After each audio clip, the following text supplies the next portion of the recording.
hari makin rame kasus BEM Visip UNER yang menghujat Prabowo, Gibran, dan Mulyono. Ya, kalau udah Mulyono pasti udah identik dengan Jokowi yang dimaksud. Nggak ada lagi. Perkara deliknya itu memakai istilah Mulyono dan itu yang akan saya pakai. Sampai dengan hari ini masih trending topik. Kenapa? Mungkin karena saking kuatnya berita. Bagaimana tidak?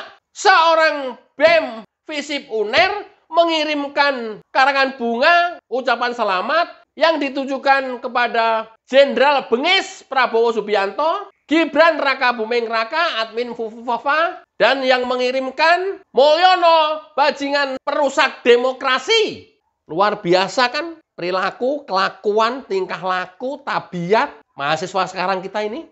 Utamanya Ketua BEM Visip UNER, luar biasa. Keterlaluan kan?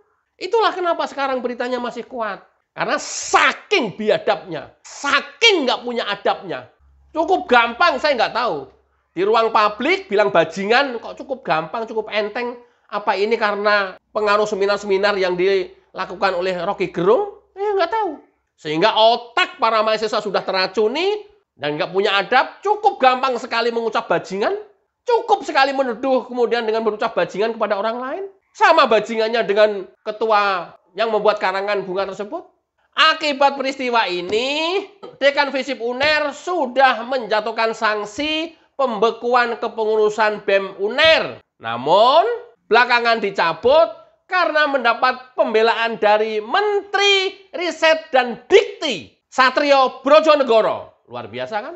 Menterinya malah membela orang yang berperilaku buruk. Luar biasa kan? Padahal kampus sudah menjatuhkan sanksi. Coba kita simak. Menteri Satrio Brojonegoro. Tadi malam sudah memberitahu Rektor UNER supaya batalkan pembukaan BEM UNER. Dan beliau mengatakan siap. Kampus harus bebas akademik. Berarti tidak akan terjadi lagi yang seperti kemarin? Ya, kan semua tergantung dari pimpinan perguruan tingginya. Kami berikan pada mereka keleluasaan secara akademik. Silakan, karena kampus harus punya besar akademik yang tinggi. Nah, tapi saya minta pada mereka, Bapak Ibu Rektor, tolong jaga dengan baik, karena kebebasan itu harus dibarengi dengan akuntabilitas, tanggung jawab pada publik. Dengar ya, ini adalah Menteri Riset dan Dikti. Menterinya Pak Prabowo yang kemarin baru dilantik, yang kemarin baru ikut pembekalan di Magelang. Hasilnya seperti ini. Menterinya Pak Prabowo, Menteri Dikti. Pak Prabowo dihujat oleh mahasiswa UNER. Menurut saya hujatannya sudah keterlaluan. Tapi menterinya Pak Prabowo boro-boro membela Pak Prabowo, justru malah membela penghujat. Ini menterinya Pak Prabowo boro-boro membela Pak Prabowo, malah membela sang penghujat. Bayangin, kalau sudah seperti ini, kita bisa berharap apa lagi kepada Menteri Dikti Riset ini? Pak Prabowo, Bapak bisa berharap apa lagi kepada Menteri Bapak yang satu ini? Loh, kan setidak-tidaknya mereka netral kalau nggak harus membela Pak Prabowo. Setidak-tidaknya, sekurang-kurangnya. Saya ajarin ya caranya supaya netral. Oh, kampus itu mempunyai independensi akademis sendiri. Silakan saja, kebijakannya ada di rektor, silakan nanya ke rektor. Harusnya begitu, setidak-tidaknya. Bukan malah bilang bahwa saya sudah telepon rektor agar pembukuan kepengurusan BEM UMI segera dicabut. Loh, ini menteri apaan? Yang dihina Pak Prabowo loh, yang dihina presiden loh. You menteri apaan? Pak Prabowo masih mau memakai menteri ini? Kalau kata saya maksimum 3 bulan sudah harus di-reshuffle, Pak.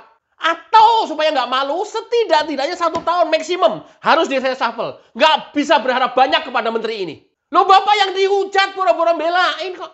Di mana ya loyalitasnya? Atau kalau nggak membela, setidak-tidaknya netral sebagai pejabat publik. Ini pembantu presiden, diharapkan bisa membantu presiden. Yang ada juga malah ikut-ikutan berpihak kepada penghujat. Ini Menteri Riset dan Dikti, Satrio Brojonegoro, barusan. Padahal di setiap kesempatan dia sering bilang bahwa Perguruan tinggi, universitas itu mempunyai independensi akademis sendiri. Artinya apa? Dia menentukan kebijakannya sendiri tanpa campur tangan kementerian. Loh, ini kok malah kementeriannya campur tangan untuk mencabut sanksi pembukuan pengurusan BEM. Gimana? Antara kamu omongan satu dengan omongan yang lainnya kan nggak relate, nggak relevan. Esok ngomong tempe, sore ngomong kedelai kalau begini sepertinya. Kemudian di lain sisi kamu bilang kebebasan itu harus dibarengi dengan akuntabilitas dan tanggung jawab yang tinggi. Sekarang adalah kebebasan merekanya sudah melanggar norma-norma kesopan santunan, kemudian universitas dekan sudah menjatuhkan sanksi secara administrasi, pembekuan. Nah ini kan bentuk tanggung jawab. Kamu malah ikutan campur tangan supaya dibatalkan keputusannya. Loh ini kan aneh. Sekelas menteri mikirnya nggak bisa. Satrio, kamu menteri men. Mikirnya nggak nyampe. Yang begini-begini harus dilurusin, ini harus dikontrol ini. Akuntabilitasnya apa? Sanksi. Kalau begini, dia sekarang merasa menang di atas angin. Udah menghujat seenak dia sendiri, menghujat presiden seenak sendiri, menterinya boro-boro membantu presidennya, justru malah membantu penghujat. Satrio, Pak Prabowo ini masih lanjut? Menteri Bapak ini? Masih mau lanjut? Kalau mau lanjut, Bapak berharap apa dari seorang Satrio? Loh masalah kayak begini aja Bapak nggak dibelain loh. Justru dia berpihak kepada penghujat? Aneh kan? Oke, atas peristiwa ini kita monitor ya, kita tunggu 3 bulan ke depan apa yang akan dilakukan oleh Satrio untuk menebus kekeliruannya ini. Menurut saya kekeliruan langkah. Harusnya membela presidennya, justru malah membela pembenci dan penghujatnya. Mau jadi apa kita seperti ini? Namanya juga pembantu presiden, harusnya membela presiden, boro-boro membantu presiden. Malah dalam tanda kutip ikut bebesin. Nggak usah lama-lama, 3 bulan kita tunggu. Harus ada reshuffle. Nggak bener nih kayak begini nih. Tindakan Satrio Bojonegoro ini apa? Dasarnya apa? Membela orang yang nyinyir? Membela para penghujat? Membela mahasiswa? Membela BEM? Membela kampus? Atau apa? Kemudian Satrio lupa ada masyarakat 58% seluruh Indonesia, penduduk Indonesia yang memilih Prabowo Gibran. Kamu lupa. Sehingga kamu hari ini bisa duduk menjadi Menteri Riset dan Dikti. Kamu lupa itu. Ini apa? Artinya apa?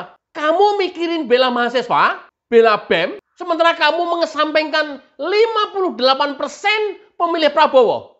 Mikir. Oke ya, mudah-mudahan bermanfaat.